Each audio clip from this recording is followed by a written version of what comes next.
సిద్దిపేట జిల్లా నంగునూరు మండల కేంద్రంలోని తోకలగుట్టపై వెలిసిన శ్రీ సీతారామచంద్ర స్వామి బ్రహ్మోత్సవాల్లో భాగంగా శ్రీ సీతారాముల కళ్యాణం అంగరంగ వైభవంగా నిర్వహించారు. ఈ సందర్భంగా ఆలయ committee chairman, PSCS chairman Kole Ramesh Goud దంపతులు ప్రత్యేక పూజల్లో పాల్గొన్నారు.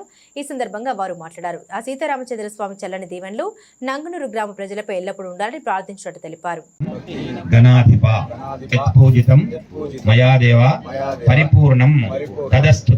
అందరు గణపతి దేవుని దండం పెట్టుకోండి. అనయః ధ్యాన ఆవాహనాది షోడశోపచార పూజాంచ భగవాన్ సర్వాత్మకః సర్వం శ్రీ మహాగణాధిపతి దేవతాయ పురుష శతేంద్రియే ఆయుష్యేవేంద్రియే ప్రతిష్టతి గణాధిపతి దేవతా ప్రసార సిద్ధిరస్తు. ఇప్పుడు తీసుకోమ్మా, కళ్ళు కట్టుకుని ఎప్పుడు పెట్టుకోండి.